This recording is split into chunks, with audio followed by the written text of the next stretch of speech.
land Nikola Vucevic and Al-Farouq Amino for Otto Porter, Wendell Carter Jr. in 2 first-round picks. Huge addition for Chicago, who remains in pursuit of Lonzo Ball. The Magic are moving toward a rebuild now with the Aaron Gordon deal on deck. Mr. Smith, you are up first. Talk to me.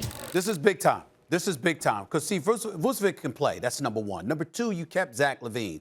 Marketing hasn't gone anywhere yet. I like his promise. And so when you look at that, the fact that Billy Donovan's your coach and some of the things that you're doing there, clearly the Bulls are trying to make some noise in terms of upgrading their roster. Gar Forman, John Paxson, they struggled a lot in the latter years before they departed. The bottom line is what you're looking at right now is a Chicago Bulls team that has put everybody on notice that we're trying. We're trying to do it because I love Zach LaVine. Love Zach LaVine. I think Zach LaVine is a star in this game. When you consider his athleticism, his hops, he can shoot the J. He's averaging 28. Yep. He's averaging 28 on better than 50% shooting and better than 42% shooting from three-point range. Zach LaVine is a star that has not been noticed enough because the franchise has been absolutely positively pathetic.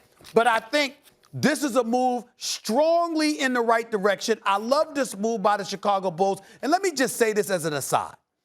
Otto Porter, I must confess, the only time, and it's not to knock him, I haven't seen much of him since he departed from Washington because, damn it, he hasn't done much. But here's the thing about Otto Porter.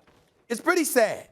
When the first thing you think about when you think about Otto Porter is the Shaq and the Fool moment when he was standing on the wing and he forgot and the defender ran all the way to the. This is when Randy Whitman was coaching the Wizards and the guy he was defending ran all the way to the other side of the court, Molly, before Otto Porter realized that he was going for right in front of him. It is my all-time favorite moment of Shaq and the Fool with the crew. Look at Shaq and the Fool. Google it with him, Kenny. That's saying a lot. That's a great segment. And Ernie Johnson, the great Ernie Johnson, class personified. Even he couldn't stop laughing. And Kenny Smith's always trying to find a beautiful, You were here in studio passing the phone around. Look at this. Look at this. A silver lining. And Kenny Smith was like, we got to see that again. That's how funny it was. I'm just telling you. That's what I think about when I think about Otto Porter, okay? Not his game. Not his game. That appearance on Shaq. I don't think about that with Otto Porter. I think about the danger in when a guy has a limited role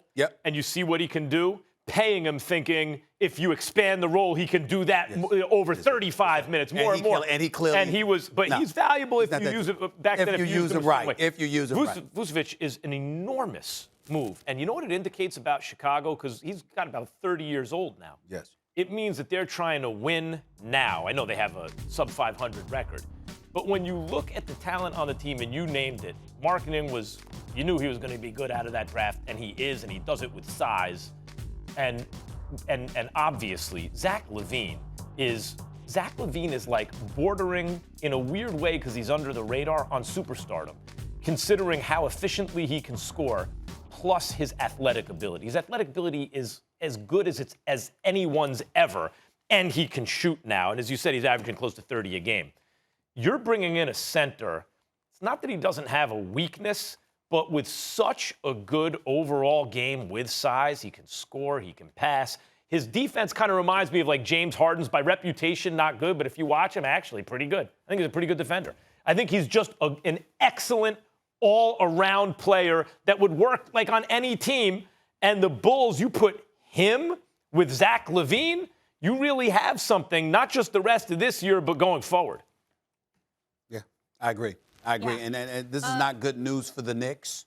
You understand? Because I'm loving what I'm seeing from my Knicks. They're committed to their culture, not necessarily expected to make any moves, even though they're talking about Victor Oladipo. That would just be a cap thing because he's in the last year of his deal, paying him $21 million. He's looking for a new contract. I'm not sure that's the right way to go. But with the Bulls, by making a move like this, they're looking at the middle of the pack in the Eastern Conference. We got Philly and Milwaukee on a separate level. We look at Miami. They've been playing well as of late. They're inching towards there. Everybody else is in the middle, you see? And Chicago is saying, excuse me, we're trying to make top 4. No, this tells me also, not just for this year, but going forward, they're not done. They're going to do something else major because they're putting something together here. Yeah, they're putting something together. Thanks for watching ESPN on YouTube. For live streaming, sports, and premium content, subscribe to ESPN+.